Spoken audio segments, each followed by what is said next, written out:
Hello students.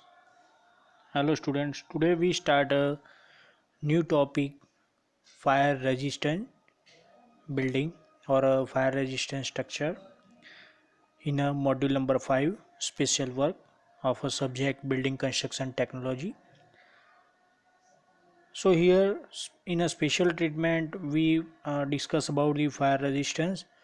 So not a single building material is 100% of the fireproof, but building can protect by the fire safety measures in a view of first one is in the event of an outbreak of fire there should be safe exit, and second is a fire prevention technique and reduction of the number of outbreak of fire are strictly implemented, and third is a proper fire extinguisher apparatus should be provided. So these are the three things which resist the fire. Now here fire resistant treatment or a requirement of the building is given. So here some of the requirement is given. So first is when the building have the story more than one, then safe fireproof exit or should be provided, and exit should be placed in such a manner that it should be immediately accessible for easy escape for the human.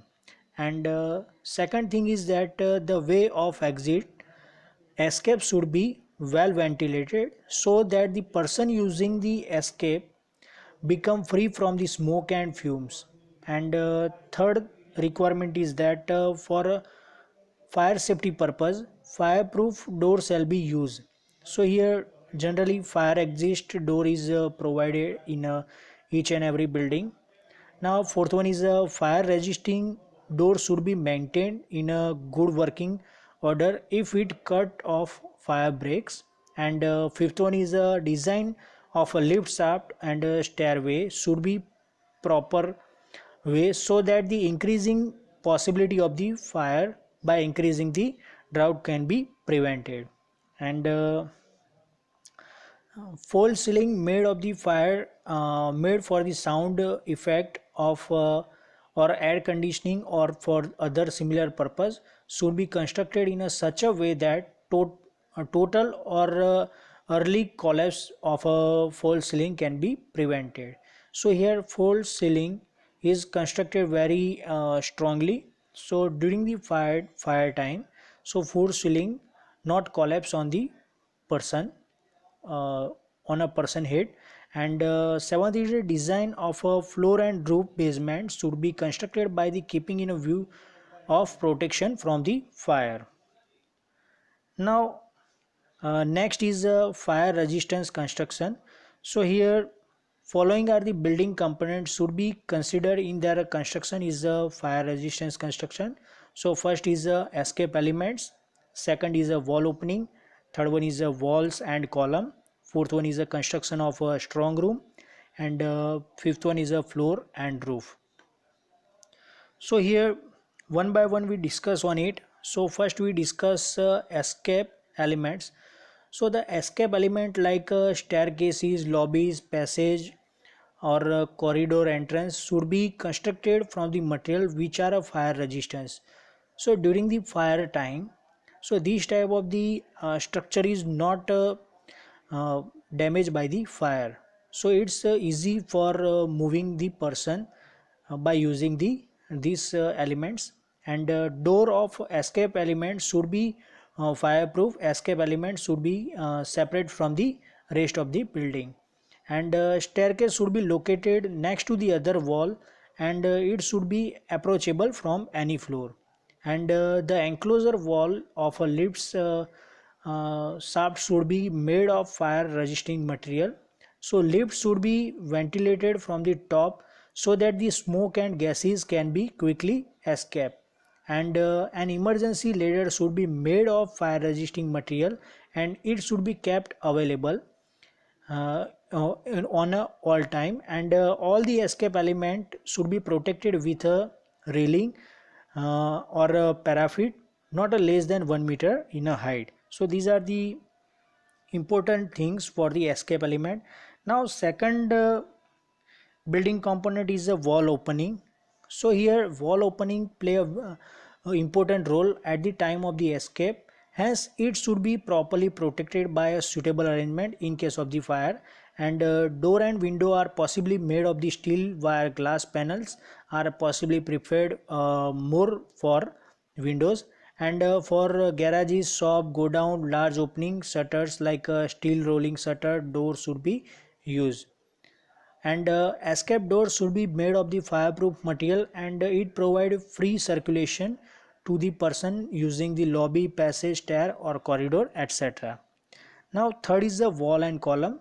So in a wall and column, the thickness of the masonry wall, pillar and column should be more, because wall having more thickness can resist the fire for a longer time, and also provide a good obstacle to the fire spreading to the adjoining area. And bricks should be preferably as a well constructed material rather than store in a rather than stone in a load bearing wall. Now RCC structure should be more preferable than the steel structure, because RCC structure comparatively more resistance to the fire as compared to steel structure. And next is a column. 40 mm to 50 mm cover is recommended for a beam, and a long span it is 35 to 40 mm cover is compulsory required. So here cavity wall constructed give a good effect in a fire resistance. And partition wall should be constructed from fire resistant material like hollow concrete blocks or burnt clay tiles, asbestos, cement boards, etc. And all walls in a building constructed should be plastered with a fire resistive mortar. And fourth is the construction of a strong room. So here especially the strong room is constructed safe deposit locker in a bank. And the thickness of the walls, ceiling and floor of a strong room at least 300 mm constructed in a cement concrete, and they are plastered with fire resisting plaster. And door and windows should be fireproof, and window and ventilator should be well covered with specially steel square bar. Now fifth is a floor and roof. So here slab roof is more preferred to the pitch roof, because flat roof has a greater resistance to fire. And but if the pitch roof is to be constructed, then the stress should be made of the RCC to rigid steel bar with a fireproof covering. And next we discuss about fire alarm. So here fire alarm play a important role to make people more alert in the fire. So here fire alarm is divided into two parts. First is a manual alarm, and second is a automatic alarm. So in a manual alarm, it is handbell type device which can be produce more distinctive sound when struck, like a bell. So these alarms are sounded by watchmen and occupant for making the people more alert, or want so that have a safe exit in a shortest period of the time. Now next is a automatic alarm. So here it is automatic device in the event of the fire is large industrial building is automatic alarm is used. Generally this device is fixed on a ceiling. uh, so when the smoke is generated, so automatic fire alarm create a sound, and also noise is created to alert the people regarding fire. So here this type of the automatic alarm generally we seen on a mall or industrial building or monumental buildings and halls, etc. Now next we discuss about fire extinguishing equipment. So here fire every building must have a very suitable fire extinguishing device or arrangement. So it depend upon the importance of the building and associated fire hazards, and necessary equipment required for a fire protection is main four equipment is there. So fire hydrants, second is a manual fire extinguishing equipment, and third one is a weight riser system, and fourth one is a automatic sprinkler system. So one by one we discuss on it. First we discuss about fire hydrant.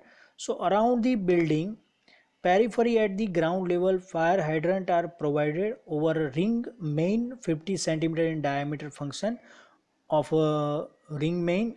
It is get water from the underground water tank, and here pressure of the water is very high. So here it's a fire hydrant. Second is the manual fire extinguishing equipment.